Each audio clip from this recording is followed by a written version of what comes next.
Hello, my friend. Welcome to your sleep story. My name is Stephen Dalton. I'm an Irish storyteller, and tonight your sleep story will come from here, the beautiful, magnificent Valley of the Temples in Agrigento, Sicily. It will be a continuation of The Wanderings of an Irishman, a story about myself and Timmy and Rebecca walking around this beautiful place. I hope you enjoy and sleep well. Okay, let's do the relaxation session, which will take a few minutes before tonight's sleep story. I'm going to count down from 10 to 1, and as I do, allow yourself to let go more and more. 10. Feeling the support beneath you. Whether it be your bed, or the floor, or the earth beneath that. Feel the constantness, the solidity of the support, and allow it to enable you to let go more, to release more, to give in just a bit more.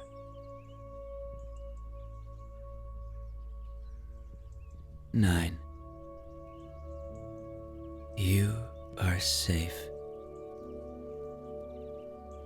All is well. Tonight, allow my voice to be an anchor of safety for you. Know and trust that my voice won't bring you anywhere unsafe. Allow that fact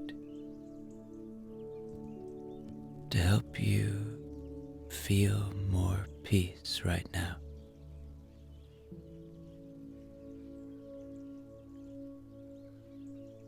8. Feel into your body. What do you notice? Are you holding anywhere?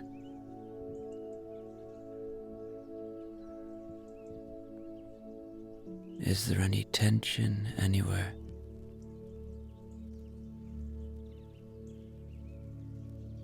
Wherever you're holding,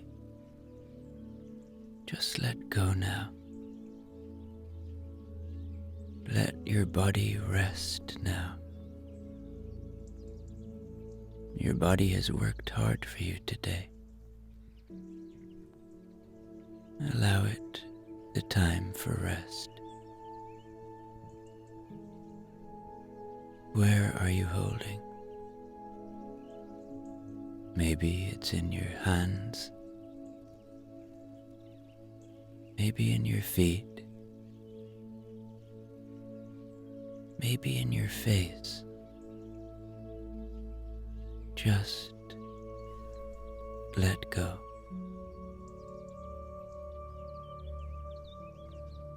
7. The day is done.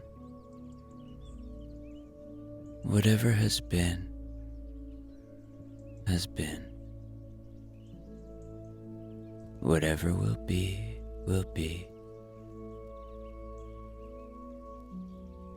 Whatever thoughts you may be having now, if any, let them go now. Don't think of them as unwelcome.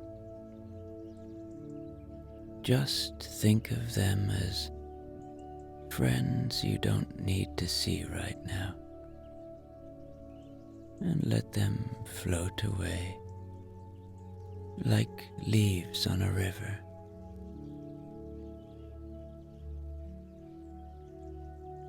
6.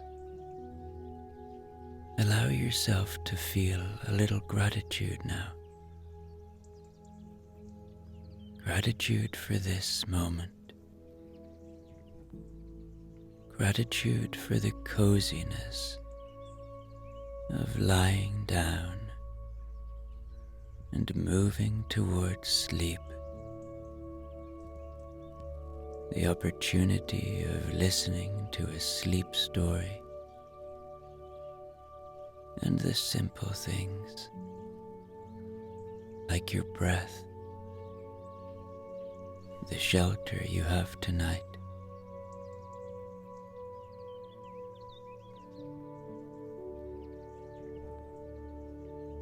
Five.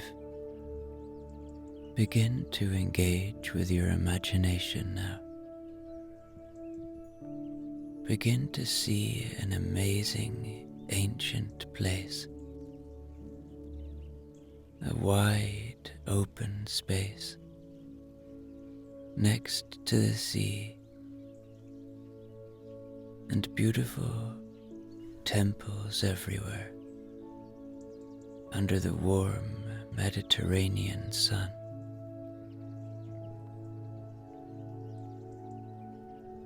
4. Just let go a bit more now. Whatever you're holding on to, continue to release. Continue to settle into this moment.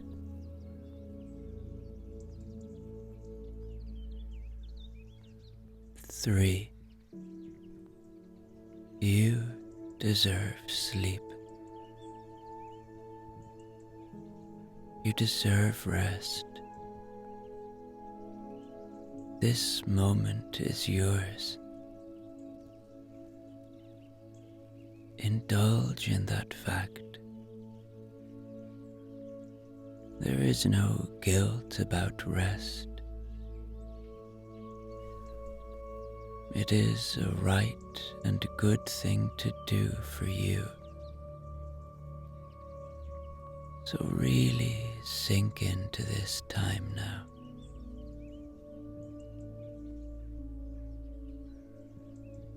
2. Continuing to know that you are safe.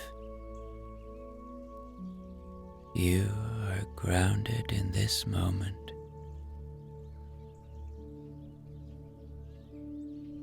1. Completely letting go now, as I tell you tonight's sleep story. Before I came to Sicily, I didn't know very much about it. I'd heard of stories of the mafia, the movie The Godfather. I knew it was at the bottom of the long boot of Italy. I knew it was more than likely very beautiful, very warm, surrounded by crystal clear waters of the Mediterranean Sea. And I didn't even know there was another sea, the Ionian Sea, that is on its shores. I didn't know about the fact that Mount Etna was here. Sure, I'd heard of Mount Etna, but I didn't know it was an active volcano. Don't worry, it's pretty quiet, but at nighttime it puts on a beautiful show. And we can sit and watch the top of it, glowing red in the night. Anyway, I digress. One thing I definitely did not know is that the ancient Greeks were here in Sicily, that Sicily was once part of the ancient Greek world. Now, I'm a fan of a lot of things ancient Greek. I always like to imagine what that world was like. In particular, the philosophers. I love the Stoics and that idea of living a Stoic life. I'll talk about that more later. But anyway, I had never heard of a place called Agrigento. And on the first morning of being here in Sicily, the old lady who lives next door and owns the house that we are staying at came in with her guidebook and sat with us for an hour or so. Myself, Rebecca, my wife, and little Timmy the dog.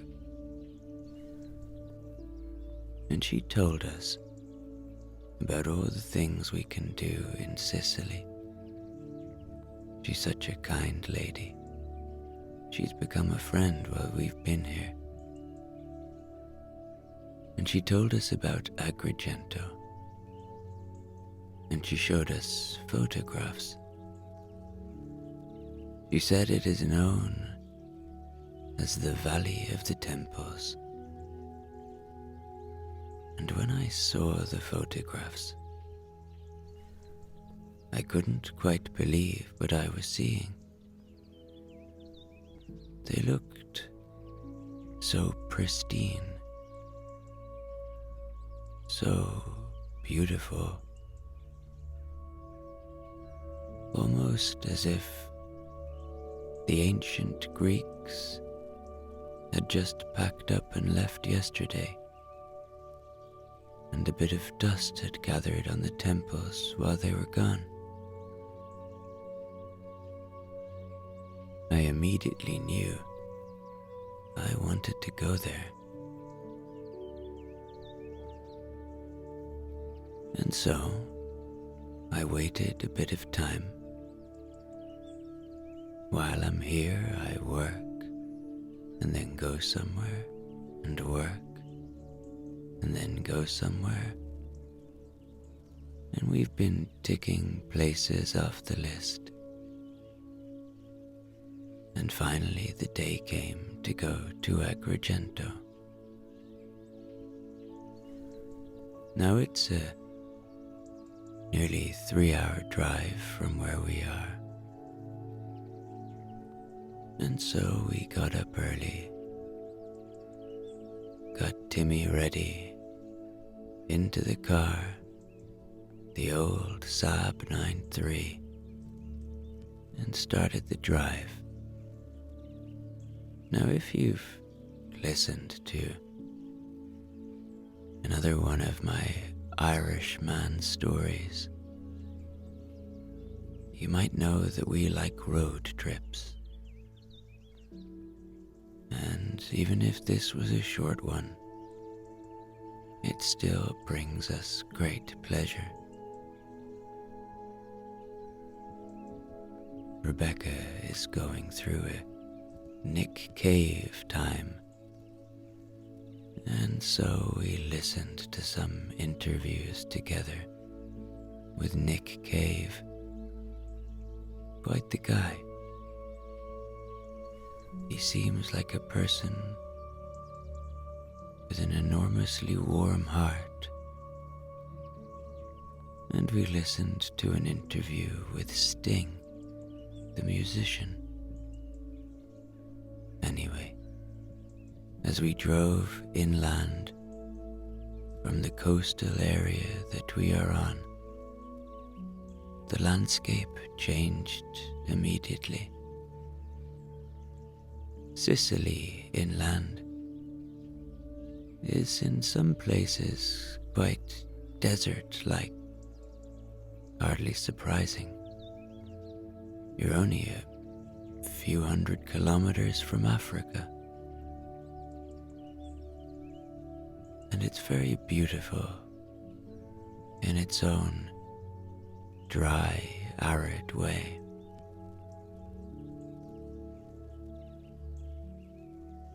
I love road trips.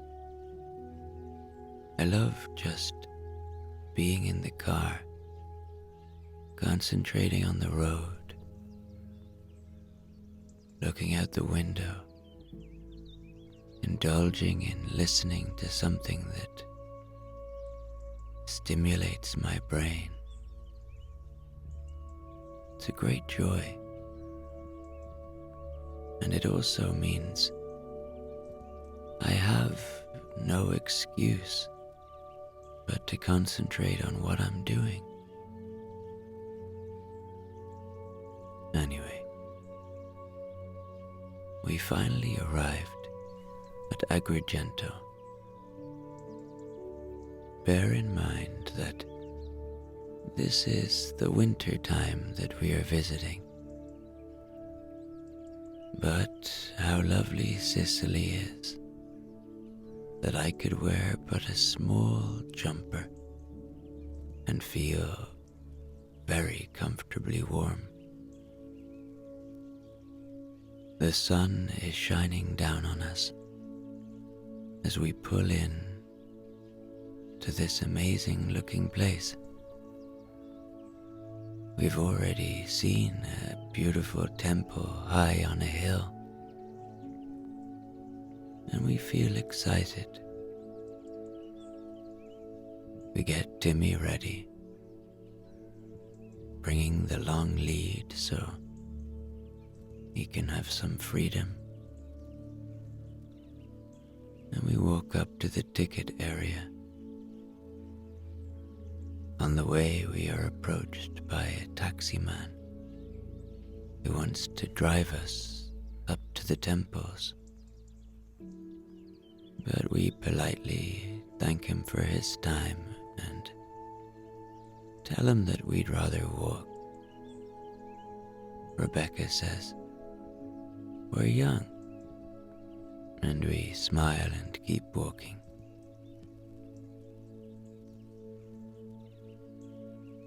Once we have our tickets and guidebook, we walk in to the Valley of the Temples. I can't tell you what it does to me when I'm in a place like this. Even saying it now, I feel strong emotion. It's powerful on so many levels. One, because I am in a state of deep curiosity. Everything else slips away. My worries about the future, if there are any. My thoughts about the past. Anything really in these types of moments is let go of. I get the same when I'm in an art gallery or on a walking tour or in a museum or in a new city. So as I walk into this place, which is all outside pretty much, under the warm Sicilian sun, I feel a great sense of curiosity and indeed joy. Joy to be in such a place. Privilege to be able to experience such a place. And safety. Safety with my family. My little family. My wife and the dog. It's a small family, but I love them both deeply. And to get to be curious with those two is a joyous thing. It's funny, since we've been here, Timmy has been to so many ancient monuments. We now have an expression, another day, another ancient monument for Timmy the dog. And the other reason it's so powerful going to a place like this is because in a way it puts you in your place. It reminds you that life is transient, and the people who built this amazing place are long, long gone. And one day I will be too. And if you like, the Stoics talked a lot about that, those ancient Greek philosophers, sitting in acceptance of everything, including the passing of life.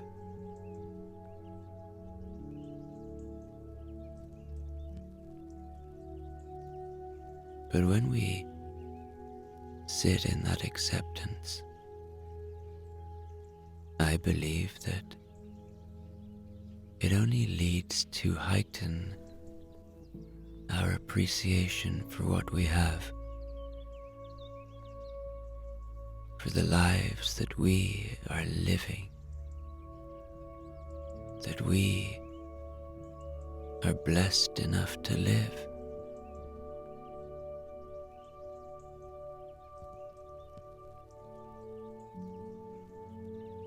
And so we enter, and we are first encountered with what can be described as half of a temple entrance. It's beautiful. It's amazing that it stood so long. We are told that most of the temples here are built of limestone that was quarried nearby and transported to the site. It's amazing to think that these people were able to build such amazing structures so long ago. Such precision that they used to cut these massive stones and assemble them without the use of mortar. It's astounding.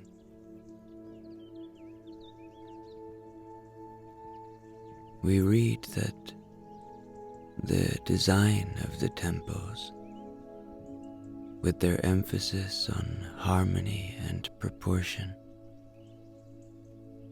reflects the Greek belief in beauty and order, principles that guided much of their art and architecture. We continue walking along the path,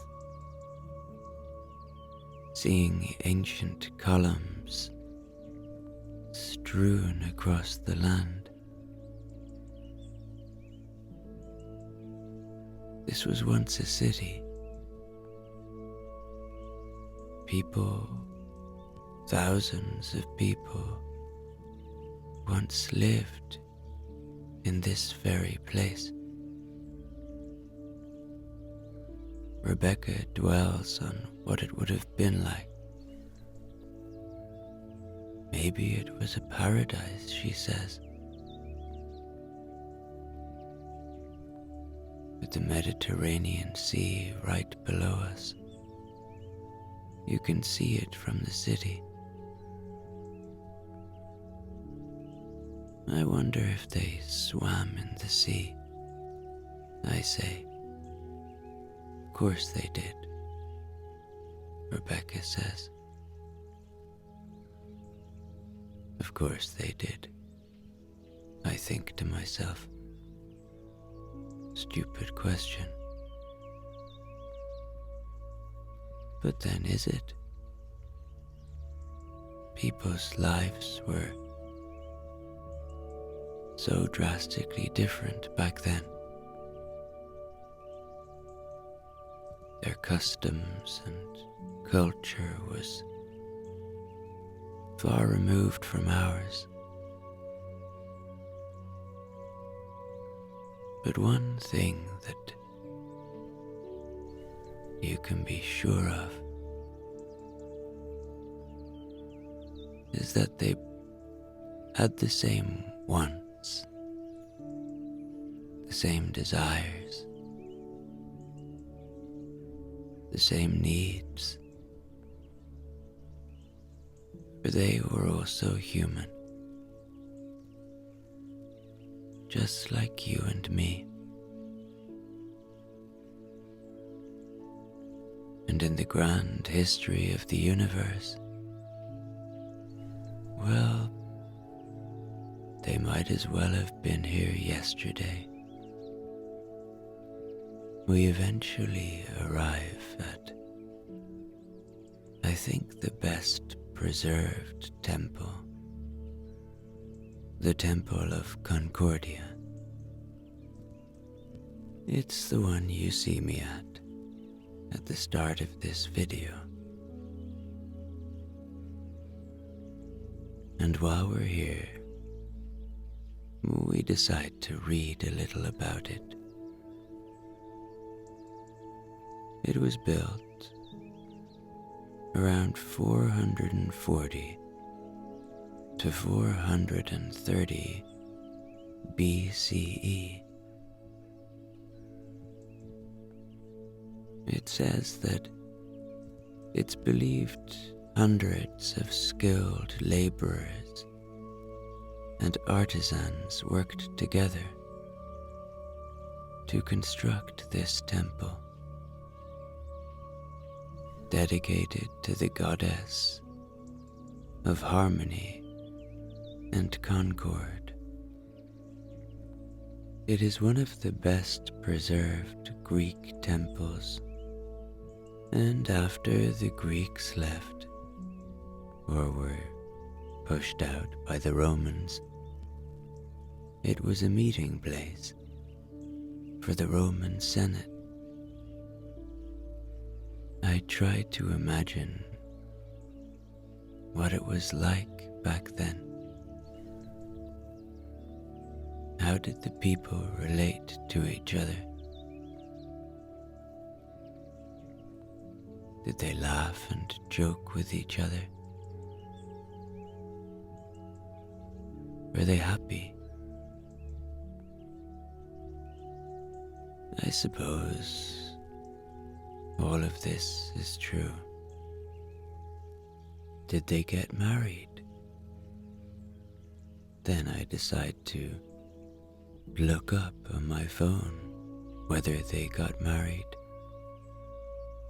And I see that marriage in ancient Agrigento, as it was known, much like in other Greek city-states, was considered an important institution,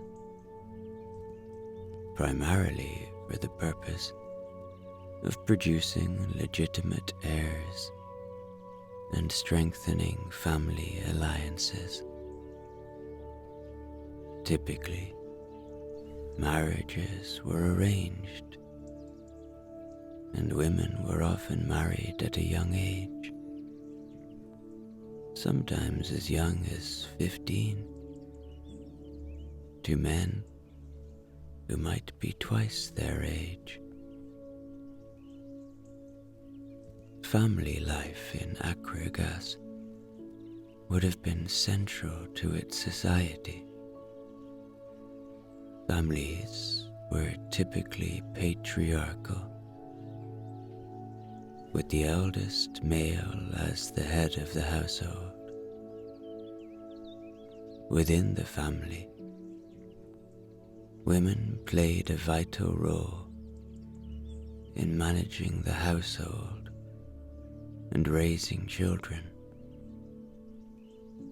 but they had limited rights in the public sphere.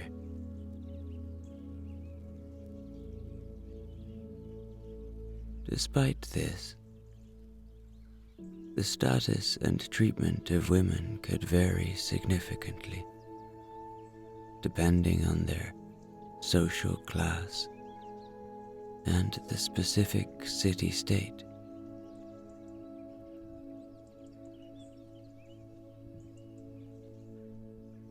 Women typically did not participate in politics and had limited property rights. However, they were respected within the household and could wield significant influence in domestic matters. In some city-states, particularly during certain periods, women could achieve a higher status in religious and cultural life, serving as priestesses or poets. I stop reading and think about that for a moment. Female poets in ancient Greece. It sounds fascinating. And so I Google it. Imagining the life of an ancient Greek female poet, especially in a city like Agrigento, opens a window into a unique and often overlooked aspect of classical history. Women poets in ancient Greece were rare and exceptional figures due to the societal constraints on women's roles and education. However, those who did emerge had a significant impact, and their works often provide a rare insight into the female perspective of the time. An ancient Greek female poet in Agrigento would have likely come from an upper-class family, as this status might have afforded her the luxury of education and the leisure time necessary for writing. Unlike their counterparts in Athens, where women's participation in public life was heavily restricted. Women in Sicilian Greek colonies like Agrigento may have enjoyed more freedom.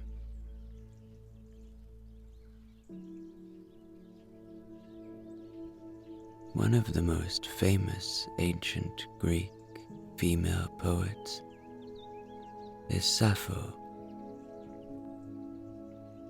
Sappho's poetry was celebrated for its emotional depth and lyrical beauty,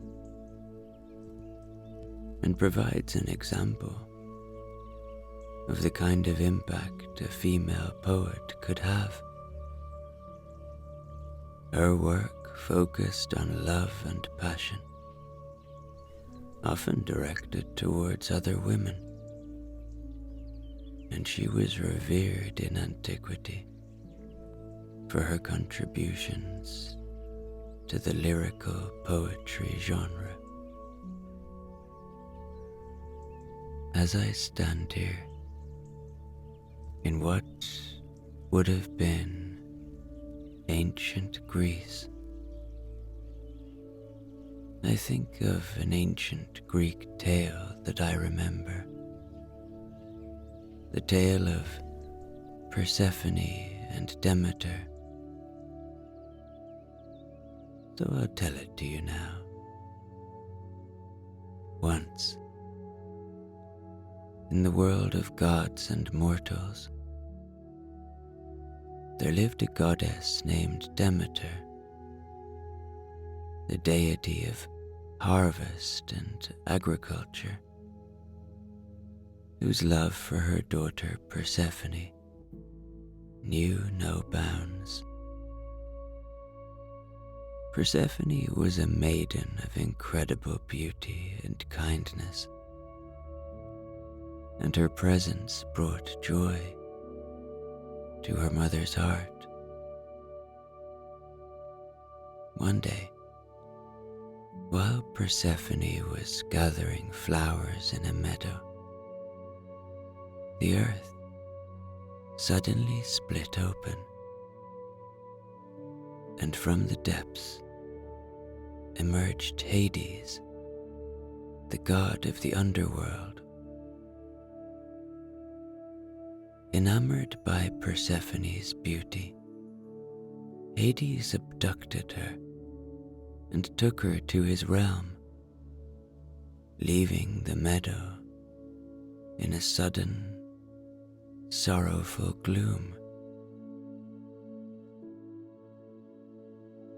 Upon discovering her daughter's disappearance, Demeter's grief was immeasurable. She roamed the earth, her sorrow so deep that she neglected her duties as the goddess of harvest. Crops failed, and famine threatened the mortal world. In her search, she arrived in Agrigento, a city famed for its bountiful fields, now barren and lifeless due to her despair. Seeing the suffering of the mortals, Zeus, the king of the gods, intervened. He commanded Hades to release Persephone.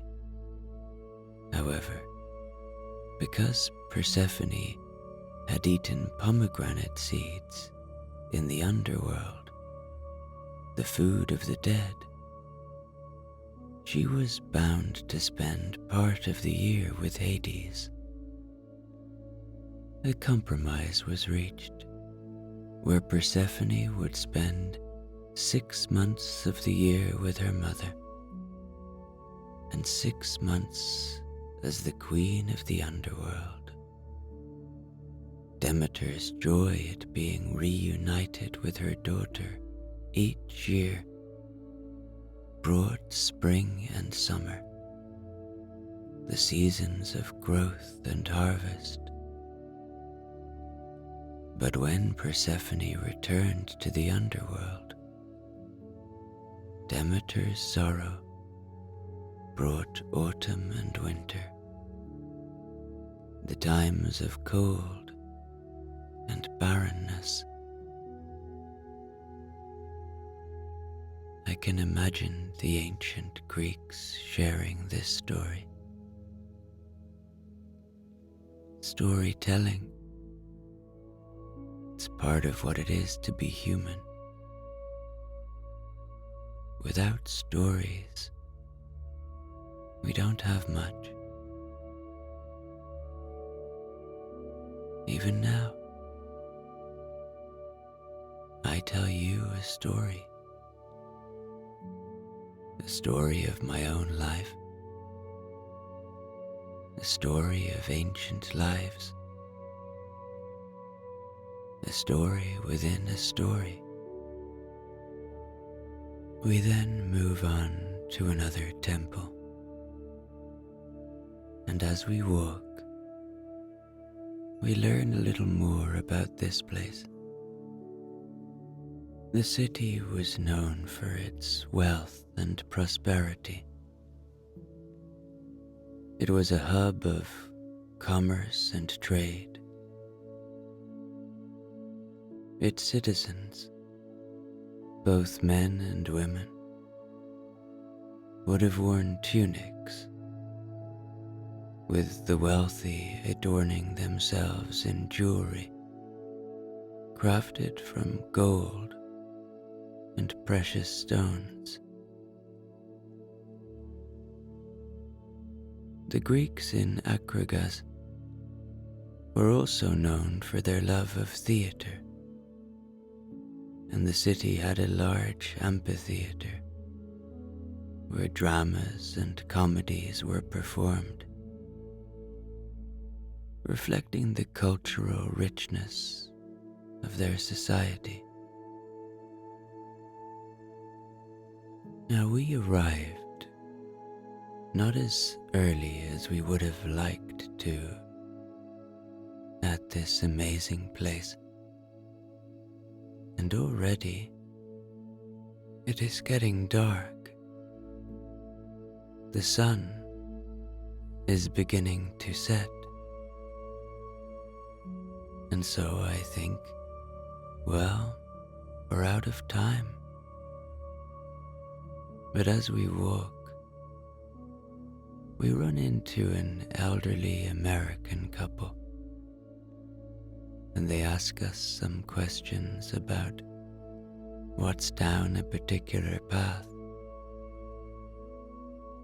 And I say, you might want to get there quickly because I guess this place is closing soon. And they tell us, no, we just arrived. You can stay here till 8 o'clock. Ah, amazing. They keep the place open in the dark of the night. And so we decide to stay and enjoy this place in the moonlight. The night air is beautiful, filled with the scents of wild herbs and the distant sea.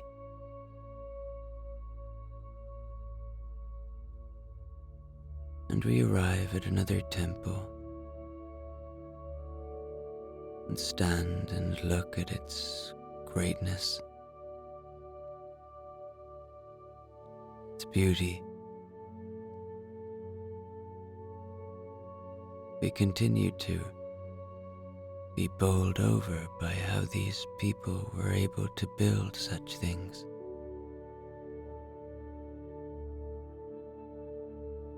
And then we take another path,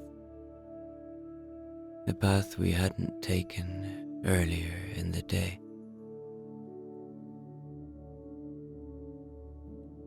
We keep walking, away from the main valley,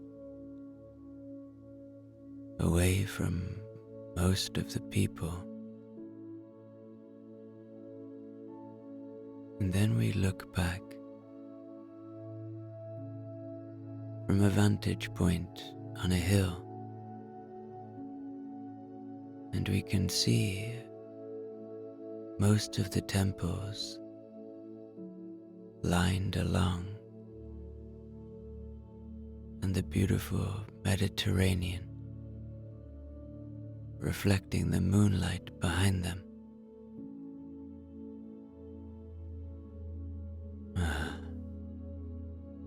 This is a moment to remember. A moment with my wife and my dog. A moment in time that will stay with me for life.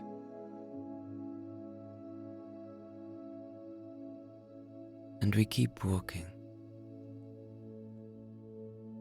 And we climb some stairs. And we find ourselves in one of the most amazing places either Rebecca or myself have ever been to. It is essentially downtown ancient Rome. It is a collection of probably hundreds of houses, ruins of houses of ancient Rome, with streets and bedrooms, and the most amazing thing, mosaics. Mosaics everywhere. Mosaics that are not closed off from the public. And so, I get down on my knees and I rub my hand very gently over a mosaic of a fish. I can't quite believe I'm touching this thing. I wonder why they allow people to stand and be in this area. Surely these mosaics should be protected. But I can't hide my joy at being able to touch history like this.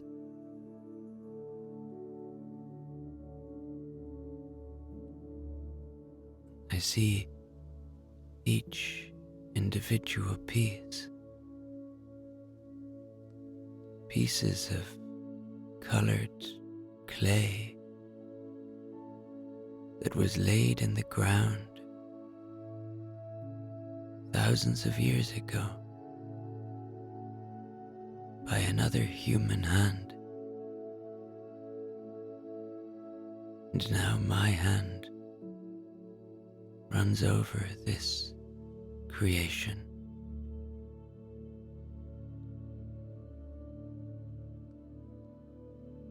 Rebecca and I and Timmy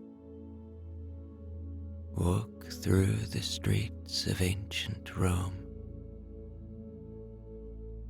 I joke and pretend I'm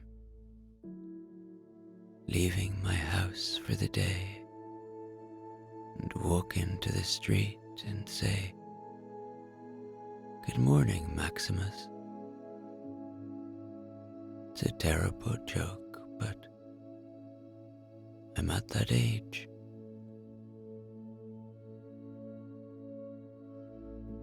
Anyway, I can't quite tell you exactly what it's like to be in a place like this. Perhaps you have visited the Roman Forum in Rome. Another amazing place. It's a bit like that. You're walking in the same place, in the same structures that people thousands of years ago lived their daily lives. It's humbling. It's powerful. There is a certain sadness to it.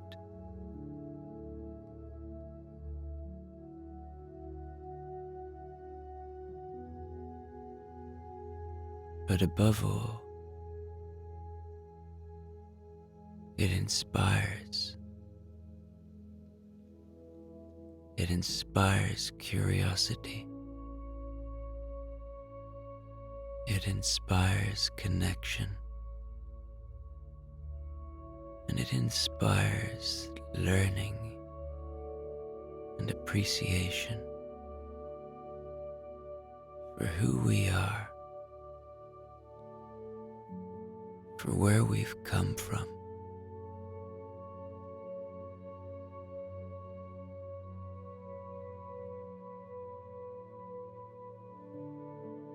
An understanding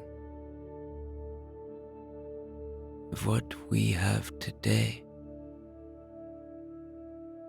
and what these people didn't have. An understanding of what these people had and what we don't have.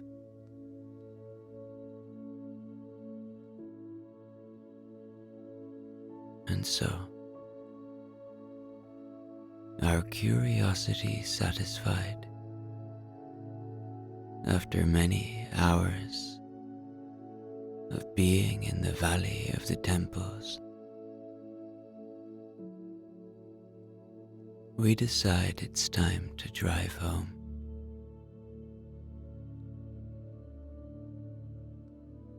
It's dark now,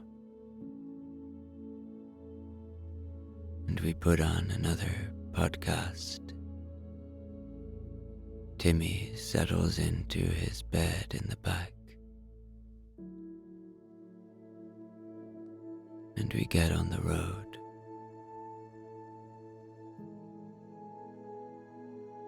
Hypnotic in a way, driving at night.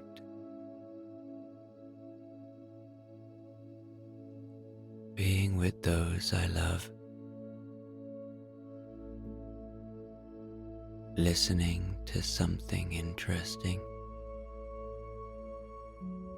I think an interview with Judi Dench. And settling into the drive,